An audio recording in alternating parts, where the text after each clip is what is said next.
Capítulo 5. Cowboy. Jesus ia crescendo em sabedoria, estatura e graça diante de Deus e dos homens. Lucas 2:52. No noroeste do estado do Wyoming, um pouco abaixo do popular e lotado Parque Nacional de Yellowstone, encontra-se uma cadeia de montanhas que é a mais bela e impressionante de toda a América do Norte. Elevada a partir da colisão de duas enormes placas da crosta terrestre, os tetões se levantam abruptamente, quase que violentamente, do piso do vale, como uma grande muralha coroada com pontas dentadas e finas. A mais alta das montanhas é o Grand, com 4.197 metros de altura, uma montanha muito utilizada para alpinismo. Em 1º de agosto de 2002, estávamos no alto de um pico ao sul, debaixo da luz do amanhecer, tentando chegar ao cume. O Pico Exum, chamado assim em homenagem a Glenn Exum, o primeiro homem que chegou lá, sozinho e sem equipamentos de proteção, é inegavelmente uma das rotas mais espetaculares em sua categoria no mundo, como diz o serviço de guia, com uma sensacional exposição. Significado: há lugares no pico em que a queda é de mais de 600 metros. Éramos 8 naquele pico, amarrados em 2 equipes, meu filho Samuel, com 13 anos naquela época, e eu, Morgan e nosso guia. Então, na outra equipe, Gary e seu filho Jesse, 15 anos, e outro jovem, Aaron, liderados por seu guia. Subimos o Grand em 2 equipes de 4, usando equipamento amarrado na cintura. Nesse equipamento, o primeiro alpinista sobe até uma saliência ou platô em algum lugar no qual ele possa se firmar, ou melhor, sentar-se apoiando as pernas em uma rocha à sua frente de modo que, se o seu colega abaixo cair, ele não seja puxado da montanha. É uma escolha feita em favor da velocidade, mais rápida do que usar vários dispositivos de escalada que são fixados e que, depois, são removidos em cada estação de içamento. Velocidade é um dos fatores inegociáveis quando se está no Grand. Você deseja subir e sair do pico antes de ver qualquer sinal das tempestades que normalmente acontecem à tarde no lado oeste, as quais trazem consigo os relâmpagos mortais. No verão seguinte, um alpinista morreu e vários outros tiveram queimaduras graves por conta de raios no Pico Exum, pouco abaixo do lugar por onde estávamos subindo. Uma vez iniciada a subida ao pico, não há caminho de volta, não há opções para descer. O único caminho é para cima. Quanto mais rápido, melhor. Isso se soma ao drama da escalada, encarando cada movimento sem escolha, a não ser enfrentá-lo. Em várias ocasiões eu fazia um movimento ou subia um grande degrau e pensava comigo, espero que Sam consiga fazer isso, ele nunca fez movimentos como esses antes. Já havíamos escalado bastante antes, coisa muito mais difícil do que os movimentos que estávamos fazendo no Grand, a não ser pelas centenas de metros de exposição nos 3 lados. Não havia ninguém para ensiná-lo e nenhuma comunicação entre nós, a não ser puxões na corda para sinalizar corda firme, pode começar a subir e, ok, estou subindo. Havia um espaço de 20 a 30 metros de corda entre nós, e com o arco do pico estreitando-se cada vez mais para cima, você não pode ver os alpinistas nem acima nem abaixo até que esteja praticamente sobre eles ou eles sobre você. A expedição foi planejada como uma parte do Ano da Busca da Visão de Samuel, um ano dedicado à sua passagem de filho amado para a juventude masculina, para o estágio do cowboy. Falarei mais sobre a iniciação de Sam no próximo capítulo. Mas o que terminou acontecendo é que isso se mostrou fundamental para o coração de cada um de nós, pois todos ainda estávamos necessitados de um pai ali, na aventura, na força e na coragem que duvidávamos possuir, mas que queríamos saber desesperadamente que tínhamos. Assim, eu assumia minha posição, sinalizava a Sam para que subisse e esperava e orava que ele fizesse cada movimento à medida que eu puxava a corda que sinalizava sua subida. Minhas fotografias favoritas, a maioria das quais foram capturadas em minha mente, são daqueles momentos quando Sam aparecia com um sorriso na face, fazendo sua aproximação da minha estação de içamento. Batíamos a palma de nossas mãos uma contra a outra e dávamos uma palavra de encorajamento. Naqueles instantes, Morgan estava puxando a minha corda para dizer continue. Aventura.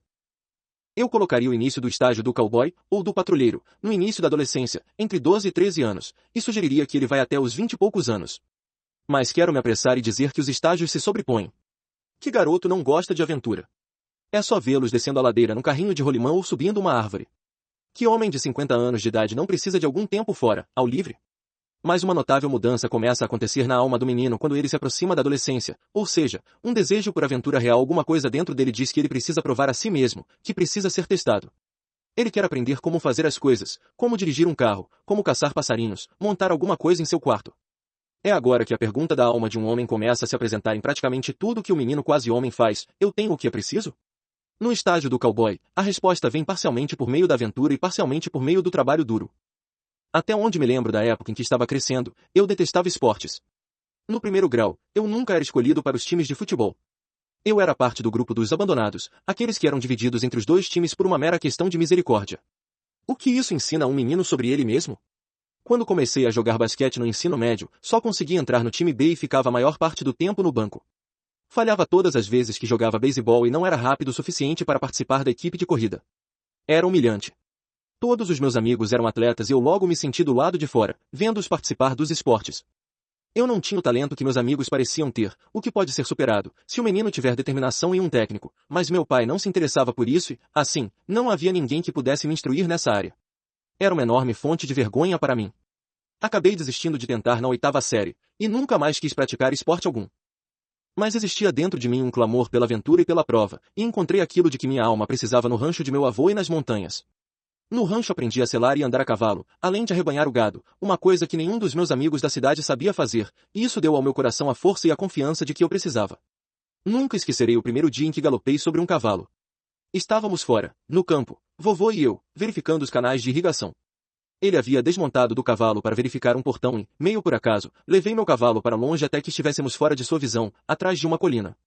Meu coração estava batendo forte e meu estômago apertava, mas alguma coisa em mim precisava fazer aquilo. Era a hora. Bati com o calcanhar no cavalo, fazendo aquele sinal clique-clique, e meu cavalo empinou. Vovô nunca viu, não sei por que eu tinha vergonha de tentar fazer aquilo na frente dele. Mas daquele dia em diante, eu era um cavaleiro completamente diferente, confiante, disposto a empinar depois que virasse ou descesse uma ravina. Foi nos escoteiros que aprendi a acampar, tive uma pequena noção de primeiros socorros e consegui algumas outras medalhas de mérito. Também aprendi a falar melhor. Mas as verdadeiras aventuras tiveram início quando comecei a acampar sozinho, com apenas um amigo ou dois. Certo verão, estava no alto da Sierra Nevada com meu amigo Kevin quando começamos a ouvir trovões e relâmpagos. Em seguida, veio uma chuva muito forte que durou horas. Nós tínhamos armado nossa barraca em um pequeno vale cercado por pedras, e depois de uma hora jogando cartas, percebemos que o fundo de nossa barraca estava começando a encharcar e ficar ondulado como uma cama d'água. Acontece que toda a região era um enorme leito rochoso e pequenos canais onde havia grama e plantas eram, de fato, pequenos tubos que começaram a saturar e, então, se encheram de água à medida que a enxurrada descia rumo aos lugares baixos. Pouco tempo depois, nossos sacos de dormir estavam ensopados, juntamente com tudo mais, e então surgiu a preocupação com a hipotermia. Nós dois éramos recém-convertidos e, assim, oramos pedindo ajuda a Deus. Cerca de 5 minutos depois, a chuva parou, pegamos nossas coisas e a barraca, ainda montada, e levamos todo o acampamento até uma colina mais elevada fora da correnteza. Fixamos a barraca mais uma vez, então, jogamos nossas tralhas dentro, entrando lá de novo assim que a chuva recomeçou. Nós rimos e agradecemos a Deus, pensando que era assim que todo mundo vivia a vida cristã. Então, voltamos ao nosso pôquer. No ano seguinte, acho que tínhamos 19, fizemos uma viagem pelo oeste. Eu tinha uma Perua 1968 do tipo Variante, meu primeiro carro, e o primeiro carro de um jovem é uma parte muito grande do estágio do cowboy. Aquele carro tinha uma preparação no motor que modificava a injeção de combustível normal, e fraca, para um carburador duplo, tornando a Perua muito rápida e barulhenta. Rápida e barulhenta é sinônimo de felicidade quando você é jovem. Você deve se lembrar que o motor dessas peruas Variant ficava na parte de trás, logo embaixo de uma tampa, mas os novos carburadores não deixavam que a tampa fechasse, de modo que, do lado de dentro, minha perua parecia um pequeno avião. Você precisava gritar para conseguir conversar. Tudo isso servia para aquecer no inverno e torná-la insuportavelmente quente no verão. Assim, pegávamos as estradas do oeste com as janelas abertas até embaixo e o rádio no último volume. Ficamos sem gasolina em algum lugar do Wyoming, a meio caminho das montanhas e longe de qualquer cidade. Eu estava tão preocupado em encontrar um local secreto de pescaria que uma pessoa nos havia indicado, que deixei de olhar para o ponteiro do combustível e, quando paramos, olhei para baixo apenas para perceber que estávamos andando só pelo cheiro da gasolina. Senti-me um verdadeiro idiota. Estávamos a mais de 30 quilômetros da cidade. Mais uma vez, oramos e pedimos ajuda a Deus. Orações simples, mas de coração. Ouvi Deus respondendo, vou trazer gasolina para vocês. Essa foi a primeira vez que ouvi a voz de Deus. Com a fé de uma criança, pensei, ótimo. Vamos pescar. Assim, deixamos o carro no acampamento e passamos algumas horas no rio. Quando voltamos, havia um grupo de jovens parados ali e eles disseram: Nós vamos até a cidade nesta tarde, vocês precisam de alguma coisa? Disseram. Rapidamente, eu disse: Sim, podemos pegar uma carona com vocês? Estamos sem combustível. Ao que eles responderam: Sem problemas, cara, nós vamos trazer para você. E, assim, voltamos a pescar. Pegar a estrada normalmente desempenha um papel importante no estágio do cowboy ou do patrulheiro, como você vê na vida dos hobbits em O Senhor dos Anéis, na de Balia em Cruzada e no meio de um grupo de jovens em um dos meus velhos faroestes preferidos, o cowboy. John Wayne faz o papel do típico velho rude, neste caso, um rancheiro que não encontra homens suficientes para ajudá-lo a levar seu rebanho por um caminho de mais de 600 quilômetros até o mercado. Ele é forçado a empregar meninos com menos de 15 anos de idade, a história é o crescimento desses meninos. Eles pegam a estrada juntos em uma jornada longa e perigosa, aventura que evoca a ousadia e a coragem, e exige trabalho duro e determinação, coisas que o menino prestes a tornar-se homem precisa aprender para encarar a vida de frente. O poder da experiência. Existe um velho provérbio africano que diz o seguinte: eu ouço, eu esqueço. Eu vejo, eu lembro. Eu faço, eu entendo. Como isso é verdade em relação à iniciação masculina? Homens e meninos aprendem fazendo, aprendemos por meio da experiência. Não há dúvida de que isso também é verdade quanto às mulheres, mas posso atestar que é essencial e insubstituível para homens e meninos. Uma coisa é você ouvir que tem o que é necessário. Outra coisa totalmente diferente é descobrir que você o tem por meio de alguma prova surgida em uma aventura ou por meio de algum teste que o trabalho duro exige. A experiência é tanto uma revelação quanto um tipo de criação, na qual ela lhe revela do que você é feito e escreve a lição em seu coração. A iniciação masculina não é um esporte para espectadores. É alguma coisa na qual se deve entrar. É uma parte instrução e 9 partes experiência. É isso que está por trás da história de Davi e Golias que mencionei no capítulo 1. Os exércitos de Israel estavam prontos para batalhar contra os exércitos dos filisteus, mas nenhuma flecha tinha sido atirada de qualquer um dos lados. A razão, naturalmente, é Golias, um mercenário de tamanho e força tremendos, conhecido por sua habilidade em combate. Ele já matara muitos homens com as próprias mãos e ninguém queria ser o próximo. Davi é praticamente um adolescente quando vai para o campo e vê o que está acontecendo. Ele se oferece para lutar contra o gigante, e é levado diante do rei que, por sua vez, tenta dissuadir o rapaz. Saul diz: você não tem condições de lutar contra esse filisteu, você é apenas um rapaz, e ele é um guerreiro desde a mocidade. 1 Samuel 17:33. Sabe o conselho, algo que eu aposto que a maioria de nós daria na mesma circunstância. Davi responde: teu servo toma conta das ovelhas de seu pai. Quando aparece um leão ou um urso e leva uma ovelha do rebanho, eu vou atrás dele, dou-lhe golpes e livro a ovelha de sua boca. Quando se vira contra mim, eu o pego pela juba e lhe dou golpes até matá-lo. Teu servo pôde matar um leão e um urso, esse filisteu incircunciso será como um deles, pois desafiou os exércitos do Deus vivo. O Senhor que me livrou das garras do leão e das garras do urso me livrará das mãos desse filisteu. Versículos 34 e 37. Como expliquei anteriormente, ser pastor de ovelhas é o estágio do cowboy, e Davi aprendeu lições aqui que levaria consigo para o resto da vida. A vida de pastor não era uma vida doce e tranquila, cercada de ovelhas. Era trabalho duro, no campo, acampando durante meses, sozinho no ermo. Isso teve seus efeitos. Existe uma confiança estabelecida no menino, ele sabe que tem o que é necessário. Mas não é arrogância, ele sabe que Deus está com ele. Ele vai atacar Golias e fazer o melhor arremesso, confiando que Deus fará o resto. Este saber é o que estamos procurando na fase do cowboy patrulheiro, e isso só vem com a experiência. Também devo destacar que as experiências de que Davi fala aqui foram de natureza física, perigosas, e exigiram coragem. Trabalho duro. Em uma manhã quente de julho, no verão de 1973, meu avô me levou a um campo onde estava estacionado um velho trator vermelho da marca Massey Ferguson. Havia um grande disco de arado preso a esse trator. Ele explicou que queria arar o campo para que pudesse plantar alfafa e me mostrou como ele queria as fileiras perpendiculares ao terreno, de modo a tirar o máximo proveito da irrigação. Então ele disse: vejo você na hora da janta, e foi embora. Fiquei atordoado. Até aquele momento, eu tinha usado o trator apenas para passear ao redor do celeiro, fazendo pequenos trabalhos. Ali estava ele, confiando-me um equipamento poderoso em um nível completamente diferente. Ali, no campo aberto, senti-me um pouco amedrontado. Mas também profundamente honrado. Ele acha que eu tenho o que é necessário. Eu tinha 13 anos naquela época. Quero dizer logo que a época do cowboy não tem o propósito de ser simplesmente uma aventura infindável. Muitos jovens sem pai encontram vida em alguma aventura como andar de caiaque ou esquiar, e permanecem ali, fazendo daquilo o seu mundo. Eles adotam a cultura, a linguagem e a vestimenta do esporte que se identifica como um aventureiro realmente bacana. Eles podem arranjar emprego em um hotel de veraneio como guia para mexer com aquilo 24 horas por dia. Mas a aventura perde sua transcendência e eles se veem empacados em sua jornada. Eles são Peter Pans dos dias atuais, se recusando a crescer como homens. Na superfície, eles parecem vivos, livres, ousados. Por baixo, são incertos e não encontram o chão. Eles já partiram os corações de muitas jovens que amaram o aventureiro e não entenderam por que ele não seguiu adiante para ser guerreiro, amante e rei. O que equilibra a aventura é que essa fase da vida do jovem é igualmente uma época em que ele aprende a trabalhar. Não há dúvida de que Davi tinha muitas aventuras no campo, como deve saber qualquer pessoa que já passou algum tempo em locais retirados.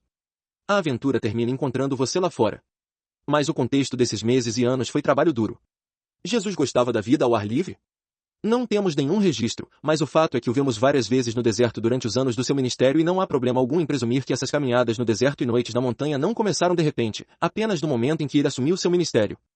O fato de ele ir para lá em busca de conforto e alívio, assim como para estar com seu pai, indica a presença de um histórico dessa atividade. De fato, sabemos que ele trabalhava na carpintaria e isso é mais significativo do que qualquer outra narrativa possa nos mostrar.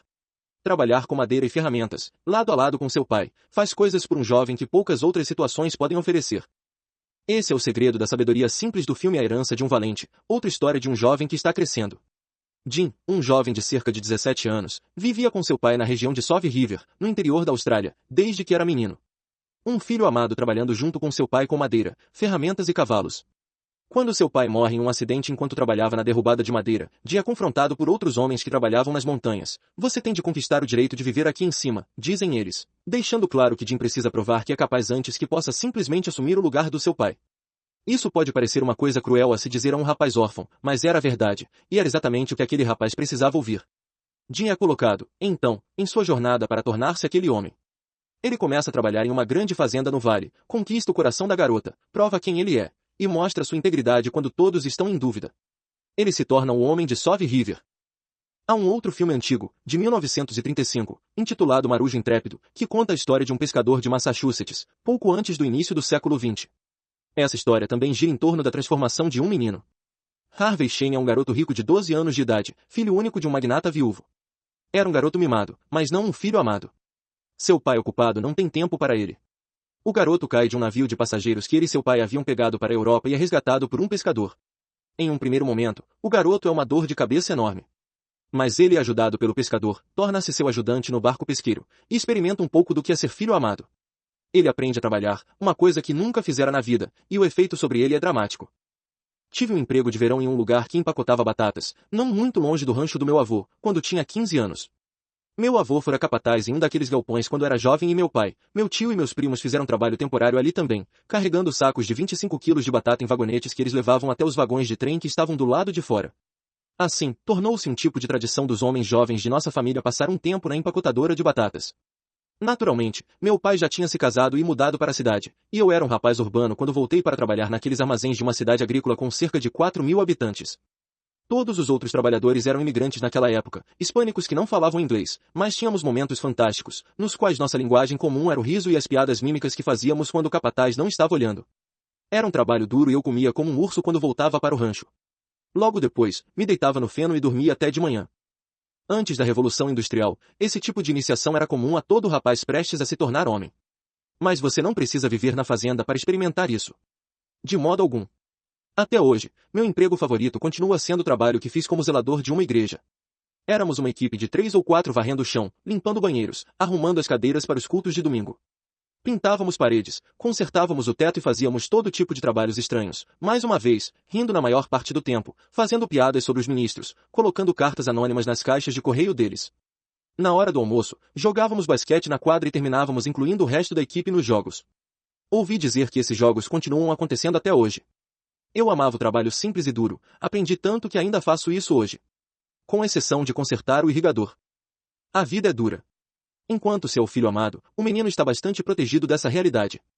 Mas um homem jovem precisa saber que a vida é dura, que as coisas não virão até você do jeito que mamãe trazia, tudo macio, agradável e do seu gosto, com uma cobertura de glacê. As coisas vêm a você de um jeito mais parecido com o do papai, com provas, como uma longa escalada ou a troca do encanamento. Até que aprenda a lidar com o fato de que a vida é dura, um homem passará seus dias procurando a coisa errada, usando todas as suas energias na tentativa de tornar a vida confortável, macia, agradável, e essa não é a maneira para um homem viver sua vida. Subdesenvolvido e ferido. O coração de cowboy está ferido, ou pelo menos subdesenvolvido, ainda que, com mais frequência, esteja realmente ferido. No peito de um jovem se nunca lhe foi permitido ter aventuras, mas também está ferido se ele não tem ninguém para levá-lo até lá. Está ferido se ele não tem experiências com trabalho que aumentem sua confiança, ou ferido se a aventura ou o trabalho é massacrante, inadequado para o coração de um menino, e também se ele repetidamente fracassa naquilo. Creio que já contei a história de um homem que conheci cuja mãe não deixava que ele, ainda menino, andasse de montanha-russa. Ele podia vê-la, dia após dia, porque eles moravam perto de um parque de diversões. Mas ele nunca tinha permissão para se juntar aos seus amigos naquela aventura. Isso é castrador e também se aplica àqueles pais que nunca deixam seus garotos andar de bicicleta numa estrada de terra, que os proíbe de subir em árvore ou pular de um trampolim, que os mantém dentro de casa na maior parte do tempo. Eles podem até dizer que estão agindo assim por amor e preocupação pelo menino, mas a mensagem é: você vai se ferir. Você não pode lidar com isso. Você não tem o que é necessário. Normalmente essa voz é da mãe, cuja natureza é misericordiosa, mas que deve aprender a deixar seu filho enfrentar o perigo. Por essa razão, um menino é ferido quando seus pais o deixam viver em frente da televisão, ou do computador ou dos videogames que os rapazes adoram. Não tenho nada contra computadores ou videogames em si, com o aviso adicional de que alguns jogos são muito malignos em seu conteúdo e devem ser mandados para o inferno. De maneira geral, eles são benéficos, e os meninos gostam deles porque os jogos trabalham da mesma maneira que o cérebro de um menino, com relacionamentos espaciais e tudo mais, mas fico muito preocupado quando eles passam a ser o substituto de uma aventura real. Em seu estudo sobre a homossexualidade masculina, Joseph Nicolosi está especialmente preocupado com os meninos que são muito assustados para sair e brincar com os outros garotos da vizinhança. Ele os chama de meninos da janela da cozinha, aqueles que ficam do lado de dentro e simplesmente assistem. Alguns meninos são mais medrosos do que outros, alguns se tornam medrosos por causa de pais superprotetores. Seja qual for o caso, é uma ferida deixar um menino ficar ali. É castrador impedir que um garoto se aproxime de tudo que é perigoso. Sim, existem riscos envolvidos, e conforme o jovem caminha da metade para o fim da adolescência, aqueles riscos corporais aumentam dramaticamente. Não deixo meus filhos andarem a 120 km por hora em uma motocicleta, embora eles queiram fazer isso. Há sabedoria em ser pai, mas devemos aceitar o fato de que também existe risco. Você deve se lembrar da frase do filme Alma de Herói durante a discussão sobre deixar ou não Red até mesmo montar um cavalo depois de seu acidente, porque ele poderia machucar-se mais. É um outro jockey que os adverte, dizendo, é melhor quebrar a perna de um homem do que partir seu coração. Por outro lado, acabei de ouvir a história de um jovem que trabalhava com seu pai em um rancho quando era pequeno. Eles passaram vários verões no interior, em uma fazenda de gado sem água corrente, subindo na sela antes do amanhecer e cavalgando até ficar escuro. O pai não levava comida nem água e, quando o menino reclamava de sede, o pai dizia para ele chupar pedra. O menino tinha 10 anos de idade. Isso é abuso de primeira ordem, colocando um menino em um lugar que abalaria até mesmo um homem maduro. No que se refere ao trabalho, os princípios são os mesmos. Muito pouco é uma ferida, assim como demais também é. Tenho firmado o propósito de deixar que meus filhos cresçam acostumados com ferramentas elétricas e que saibam usá-las. Ouvi muitas histórias sobre pai e filho trabalhando juntos em um projeto, um carrinho de madeira ou uma cabana, sem que o pai deixasse que o filho usasse as ferramentas. Eles agora são homens hesitantes. Certamente ele pode se ferir. É por isso que tal coisa é importante. Tal qual meu avô com o trator, isso está dizendo eu acredito em você. Você tem o que é necessário. Agora, não estou dizendo que deixe um menino de 6 anos de idade usar uma serra elétrica. Mas naturalmente você deixa um jovem correr certos riscos mesmo em seu trabalho. O coração de um jovem é ferido quando ele não tem ninguém para levá-lo às aventuras pelas quais sua alma clama, ninguém para mostrar como bater um lance livre, empinar a bicicleta, escalar montanhas ou usar uma ferramenta elétrica. É dessa maneira que a maioria dos jovens experimenta a falta de um pai. Não há um homem por perto que se importe com ele e que seja suficientemente forte para levá-lo a qualquer lugar que seja. Seu pai pode estar fisicamente presente, mas indisponível em qualquer aspecto, escondendo-se atrás de um jornal ou passando horas diante do computador enquanto o adolescente espera pelo pai que nunca vem. Muito da ira que vemos nos jovens vem dessa experiência, pois eles estão prontos e animados, mas não têm saída, não têm para onde ir. Assim, explodem em ira. O coração de um jovem é ferido quando ele fracassa repetidamente. Naturalmente, o fracasso é uma parte do aprendizado e todo cowboy cai do seu cavalo. Mas é preciso haver alguém ao seu lado para interpretar seus fracassos e reveses, para insistir que ele suba de novo no cavalo. Se você não foi o filho amado, as provas que acompanham este estágio podem parecer rudes, cruéis, um tipo de rejeição, especialmente se você estiver sozinho. Meu amigo Morgan lembra de um dia de aula de educação física quando ele se feriu, uma ferida que se tornou um marco em sua vida. Ele estava acima do peso e, quando o professor o chamou para fazer exercícios na barra, eu simplesmente fiquei pendurado ali. Foi humilhante. Lembro-me de pensar, não sou um menino e jamais serei um homem. A alma masculina precisa das provações e das aventuras e experiências que levam um jovem à firme confiança que Davi demonstrou diante de Golias, as experiências do leão e do urso. Todas essas experiências do estágio do cowboy estão apontando para um objetivo básico, responder à sua pergunta. O menino prestes a se tornar homem tem uma pergunta e a pergunta é, eu tenho o que é necessário? É função do pai ajudá-lo a encontrar a resposta, um sonoro sim, no qual o próprio menino acredita porque chegou a ele por meio da experiência. O pai fornece iniciação manejando os momentos, por meio da aventura e do trabalho duro, quando a pergunta é levantada e, naqueles momentos, ajuda o rapaz a obter a resposta certa. O pai deve garantir afirmação no profundo do coração de seu filho. Sim, você tem o que é necessário. Ele precisa de uma centena de experiências que vão ajudá-lo a chegar lá e é ferido e emasculado quando não lhe é permitido ter essas experiências, quando é deixado sozinho para interpretá-las ou quando ninguém está junto dele para ajudá-lo em sua jornada rumo à iniciação.